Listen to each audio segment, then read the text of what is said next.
能舞2下吗？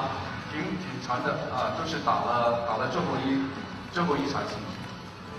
哇，我们的左汉，不行，这个如果是到其实真不错，这个成已经不错了。